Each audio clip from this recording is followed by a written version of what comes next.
Hai guys, back with me Deren Sigli dan welcome to BBV.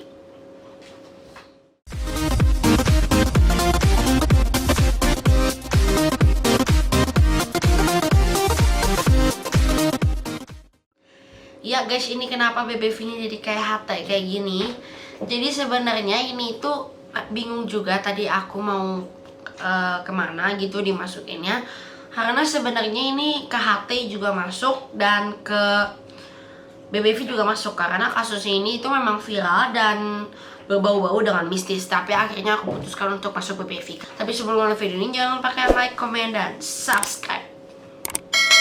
Oke, jadi hari ini aku bakal ceritain satu film. Aku sebenarnya pengen spoiler sih sebenarnya, kayak aku itu kayak setiap aku buka TikTok, aku jujur aja sih, jadi jujur kayak gini. Aku itu punya TikTok. Jadi bagi teman-teman semua yang mau follow TikTok aku boleh. Ini namanya. Jadi setiap aku buka TikTok itu, aku selalu lihat ada orang yang kayak meskipun gak banyak tapi lumayan sih. Ada orang yang sharing tentang pengalamannya mengenai menonton film Antrum. Apa sih filmnya? Langsung aja kita mulai ke pembahasannya. Jadi film Antrum ini adalah film yang dirilis pada tahun 1970-an, tepatnya nggak tahu kapan. Dan konon katanya film ini tuh menyimpan kutukan yang dan sebenarnya film ini tuh di remake. Yang aku sekarang ceritain ini tuh jadi cerita remake-nya gitu. Jadi yang aku ceritain itu adalah cerita remake-nya. Nah, jadi pada tahun 1970-an itu udah entah kemana, filmnya udah nggak ada, lenyap kayak ditelan bumi. Dan film ini itu udah di remake melalui beberapa kesaksian orang yang konon katanya itu dia itu memang gimana ya, kayak ikut gitu dalam proses pembuatan video ini gitu. Oke, langsung aja kita mulai. Jadi belakangan ini dihebohkan dengan video Antrum. Memang benar ini. Jadi film Antrum ini menceritakan tentang seorang adik kakak yang memiliki peliharaan dogi, anjing, dan itu anjing mereka itu mati karena disuntik mati tanpa sebab.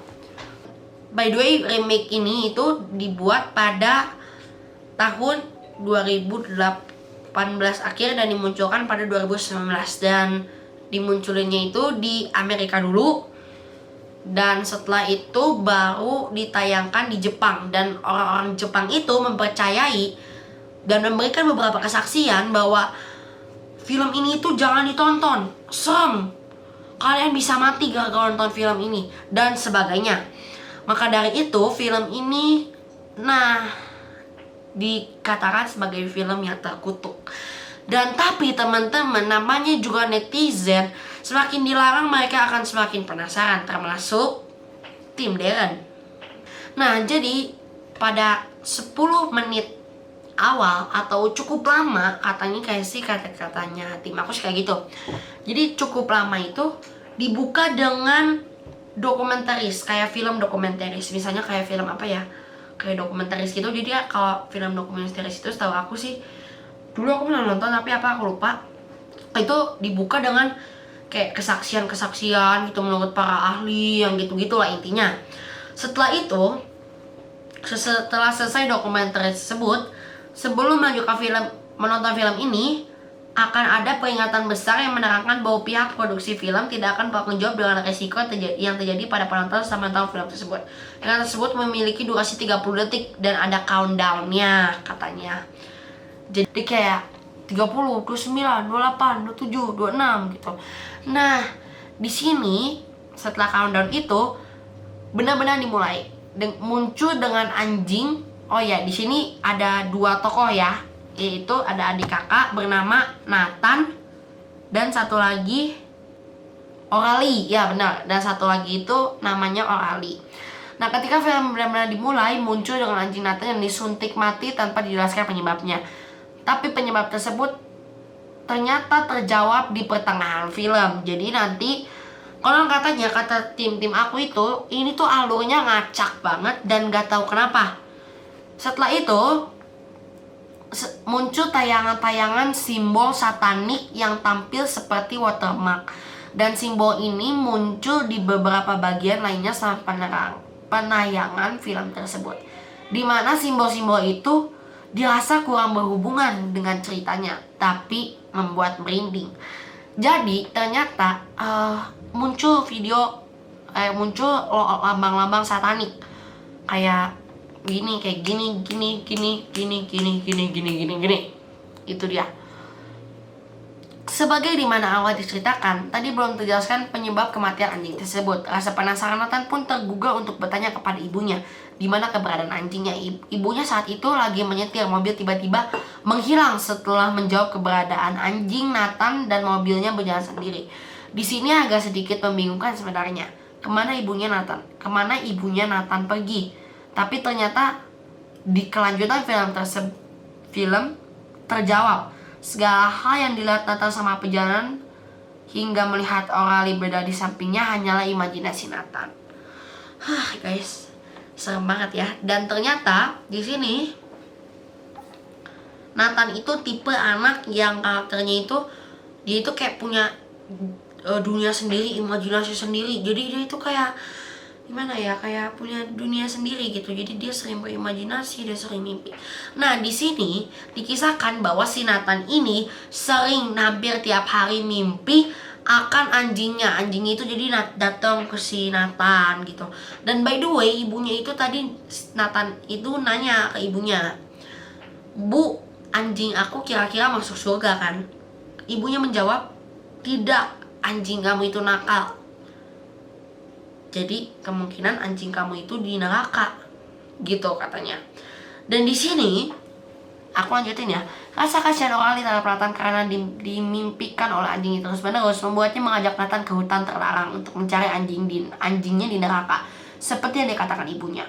Jadi ceritanya itu dia diajak ke satu hutan yang dipercaya bisa kayak gimana ya, kayak membuka gerbang neraka gitu. Dan orang katanya hutan itu terkutuk. Kejadian aneh pun dimulai sejak mereka membangun tenda dan mulai melakukan ritual pemanggilan setan. Dari keyakinan Oralie terhadap penentuan posisi tenda hingga tingkatan-tingkatan gerbang neraka serta buku merah miliknya yang berbau satanik akan membuat penonton menduga-duga apakah Oralie ini seorang indigo atau memang hanya sekedar yakin.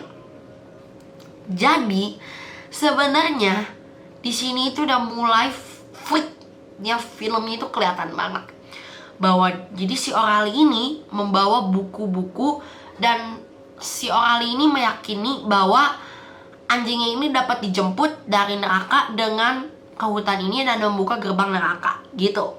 Lanjut. Kejadian menyeramkan mereka setiap kali menggali tanah yang dianggap sebagai tingkatan untuk menemukan gerbang neraka, serta pertemuan mereka dengan dua pria di hutan yang dianggap mirip dengan ilustrasi iblis di dalam buku merah.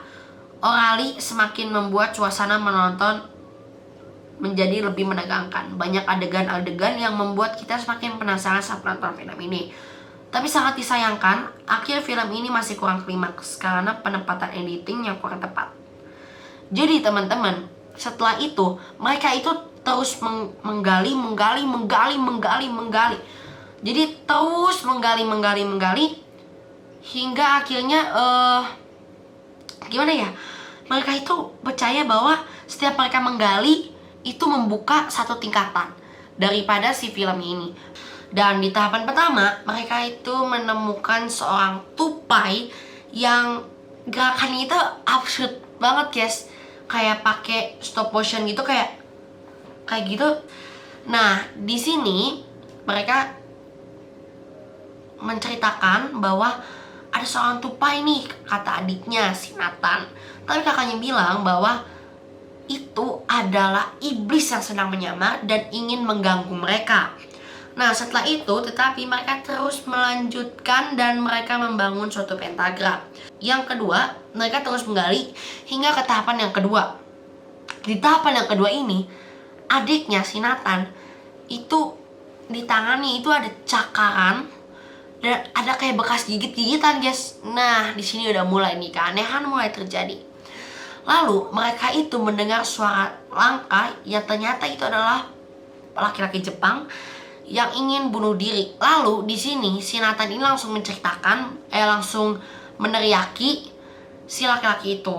Nah, tapi di sini aneh banget sih guys kalau menurut aku, karena tanpa sebab dan tanpa alasan apa-apa tiba-tiba muncul aja kayak gitu.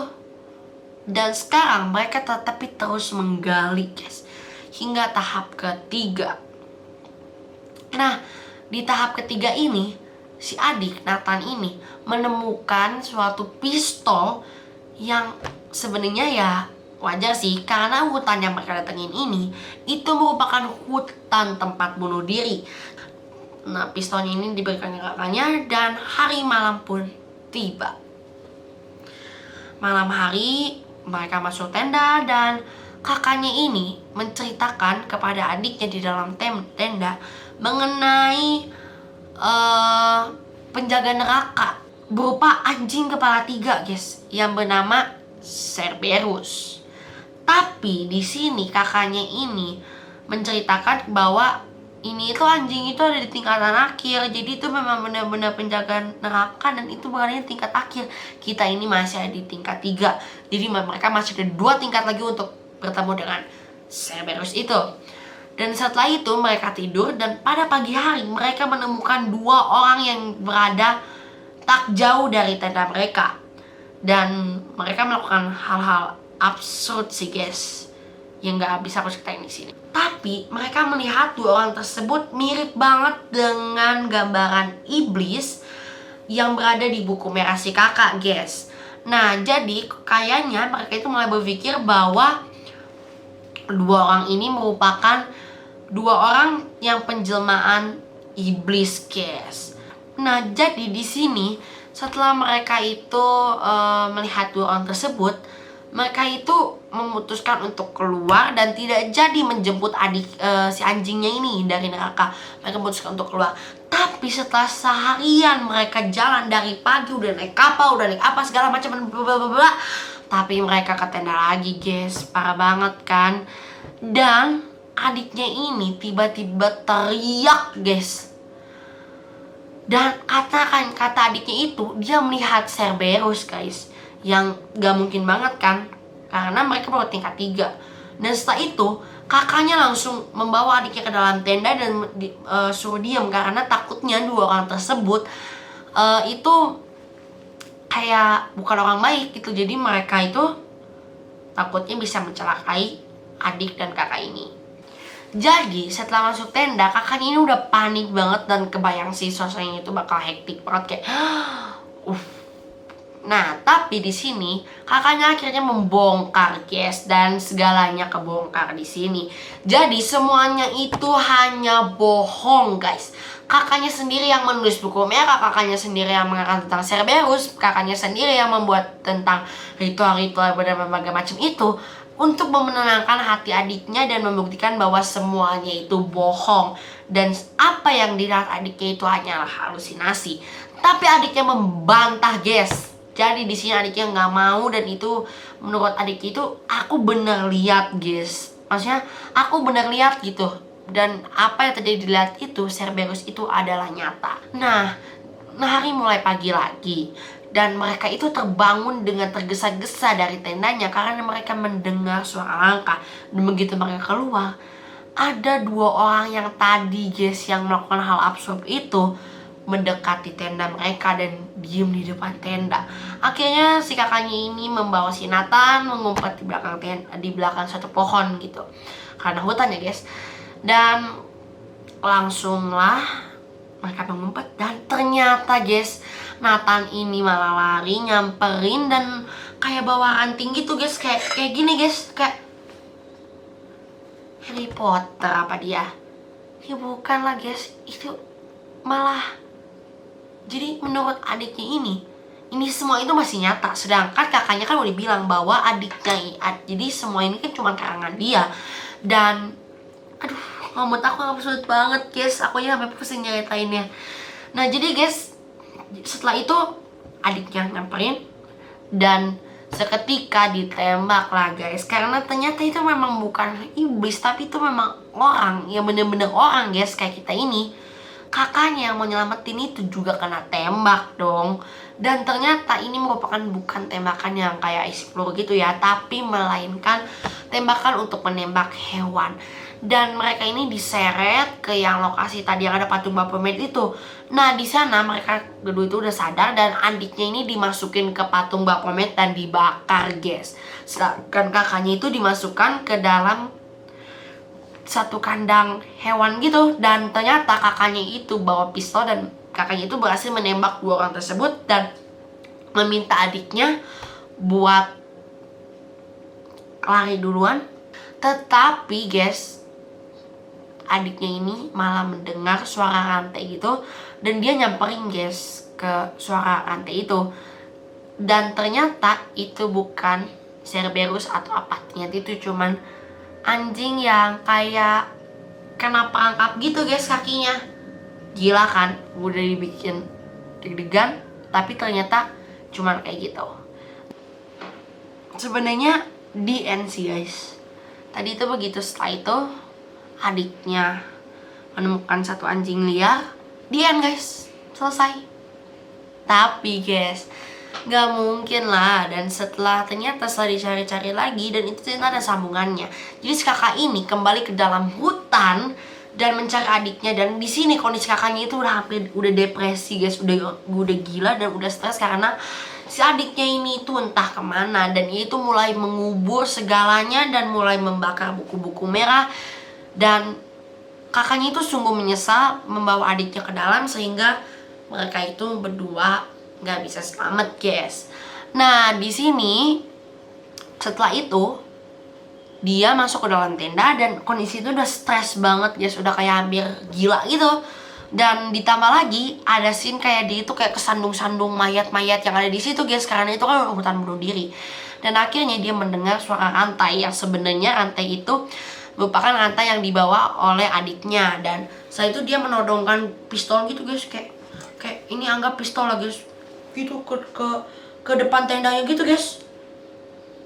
Nah di end di sini guys, ini benar-benar di end dan ini merupakan akhir dari video ini. Nah di sini di akhirnya ini kita disuruh nebak kayak ada teka-tekinya gitu, apakah dia akan nembak, apakah akan gimana. Nah di sini kalian bisa tulis opini kalian di komen. Nah guys, mungkin itu dia tadi cerita itu adalah akhir dari video ini. Nah tapi guys, ini kan baru mitos ya guys, nggak tahu juga apakah benar apakah enggak. Semua mitos yang ada di video ini cuman masih jadi kepercayaan dan masih ada beberapa yang teori gitu, dan ini cuman teori aja guys. Dan mungkin ini dia akhir dari video ini. Jangan lupa kalian like, comment, dan subscribe, dan sampai jumpa dan sampai jumpa di video selanjutnya. Duh.